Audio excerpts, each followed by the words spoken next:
In June 1980, a man was found dead in a coal yard more than 20 miles from his home, with suspicious burn marks to his neck and shoulders. Who or what could have been responsible? Join us this week as we look into the strange death of Zigmund Adamski.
Zigmund Adamski, a coal miner who lived in the village of Tingley in West Yorkshire, England, had spent most of his early life in his native country of Poland. But in 1960, at the age of 37, he and his wife Lottie decided to relocate to the UK, where they hoped to start a new life together. After arriving, they quickly made new friends and soon settled into the small town life of rural England. To anyone who knew them, they were a perfectly happy couple and not disposed to confrontation with others. So, it comes as no surprise that Zigmund's sudden disappearance and subsequent death was so unexpected that it was to leave behind a freezing cold case which remains unresolved to this day. During the afternoon of June 6, 1980, 56-year-old Zigmund left his home on foot to buy some groceries from the local shop. As he was leaving, he engaged in friendly conversation with a neighbor before setting off on the mile-long journey into town. The weather had been glorious and all, but unbeknown to himself, his wife, or anyone else who knew him, Mr. Adamski would never be seen alive again for almost a week. And to any and all concerned, he had simply dropped off the face of the earth, and from that moment on, his whereabouts during that time have remained a complete and utter mystery. 5 days later, on June 11th, his body was found in a coal yard at Todmorden, more than 20 miles away from where he lived. Trevor Parker, the coal yard owner's son, had been opening the compound gates at 3:45 p.m. in preparation for the afternoon shift when he spotted Adamski's body lying on top of a 12-foot-high coal pile. He'd immediately called the police, and the constable, Alan Godfrey, arrived on the scene at 4:10.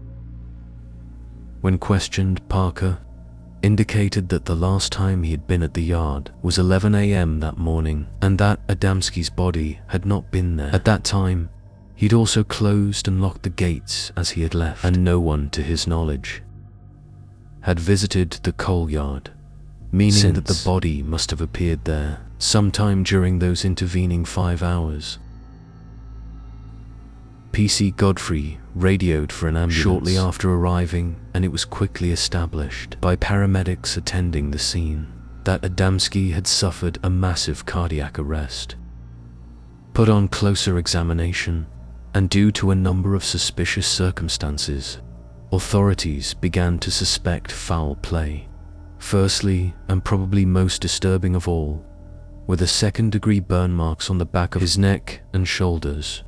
These were covered with a strange gel-like substance, which more than likely indicated that someone had tried to treat these injuries whilst he was still alive. Secondly, the way in which he was found, as well as the overall appearance of his body, was not consistent with a death by natural causes. One of the strangest aspects was how Adamski was attired, as if he had been crudely redressed after his death by someone who was unfamiliar with the process of dressing. He was wearing a coat which was buttoned up the wrong way. His trousers and belts were not fastened properly, and neither were his shoes. His wife would later report that the shirt he had been wearing on the day he vanished was now missing, as were his wallet and watch. But on the whole, his clothes were in good condition, which ruled out the probability that he'd been sleeping rough for the past 5 days. Another odd factor was how spotlessly clean his body appeared, as if he had just stepped out of the shower. And even though he had been missing for nearly a week, he showed only 1 day's growth of stubble. Remarkably, there was no trace of coal dust on his skin or clothing, which excluded the possibility that he had climbed the coal pile by himself before succumbing to the heart attack. Finally, and perhaps most perplexing of all, was the fact that there was no sign whatsoever of any footprints in the coal pile itself, or any indication that it had been disturbed in any way by someone climbing it or otherwise. Zigmund was found lying on his back, face towards the sky, and by all accounts, seemed as if he had been literally dropped there from above. PC Godfrey went on to describe how Adamski's face had contorted with terror, which was later confirmed by the coroner, who said that he must have known great fear or pain at the time of his passing.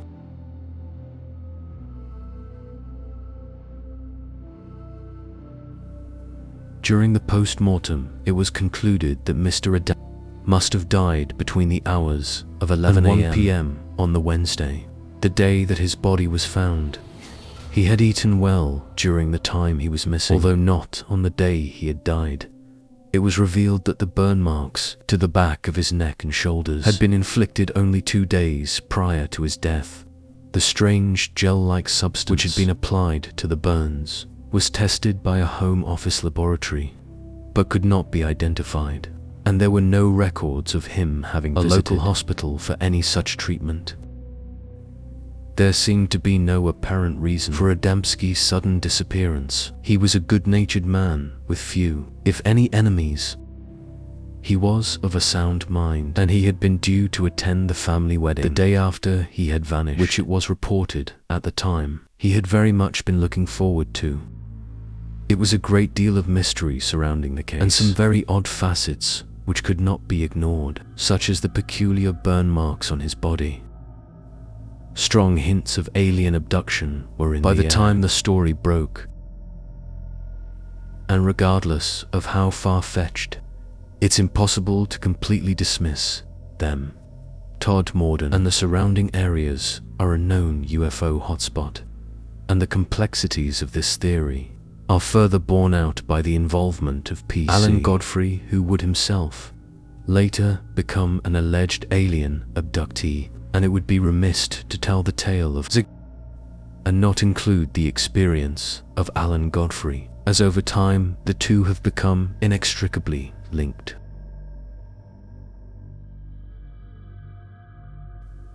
In November 1986, months after Adamski's body had been discovered, Godfrey was on duty in the early hours of the morning when he was dispatched to investigate bizarre reports of a herd of cows which had been seen appearing and disappearing all over local council estate.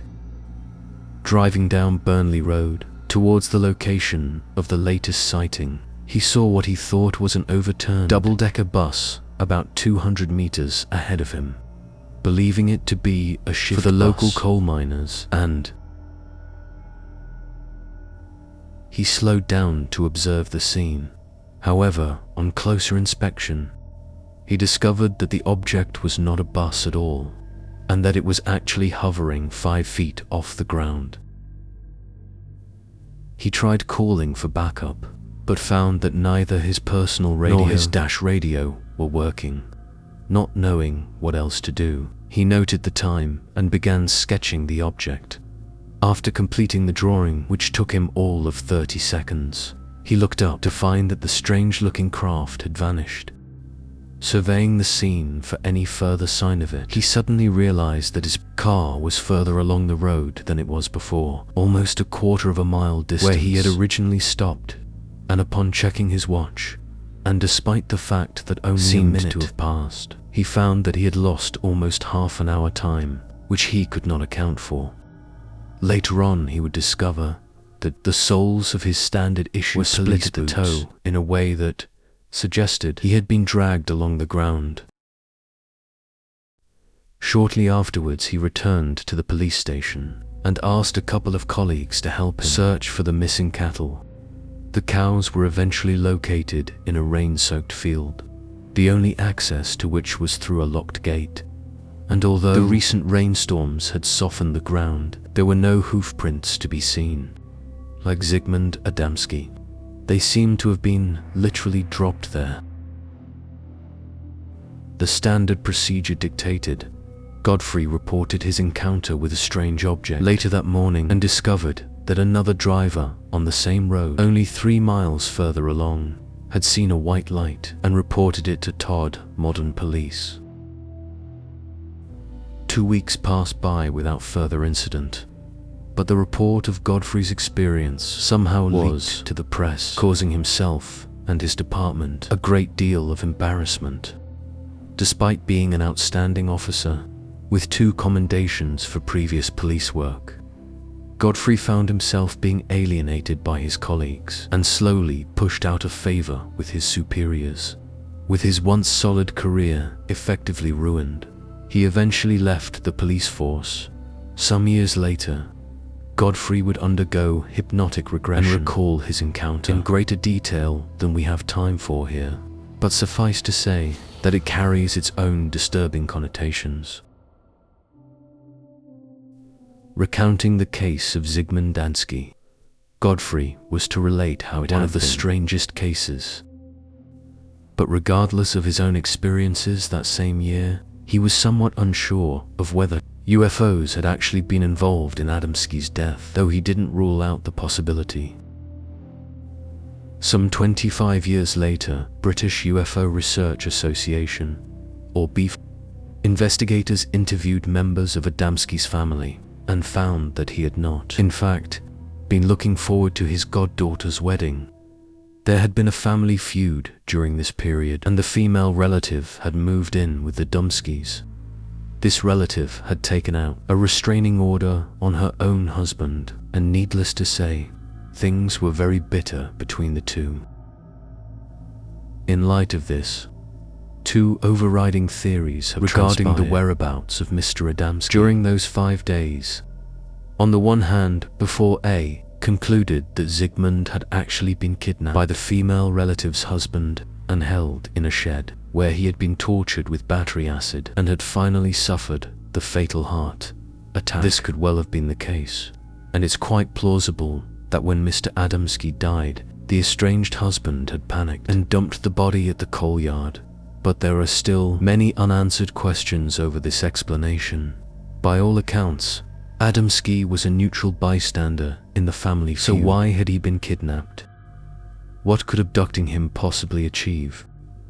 Secondly, Zigmund had obviously been in the state of undress at some point during his disappearance. But why?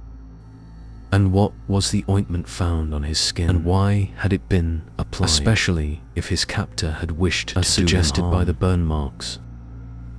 Why had his body been dumped on top of a coal pile during broad daylight?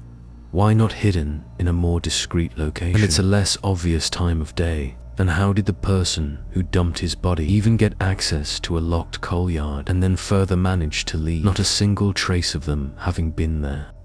Finally, and perhaps most importantly, why was no one ever arrested or charged over the kidnapping? It is clear that this theory is far from conclusive,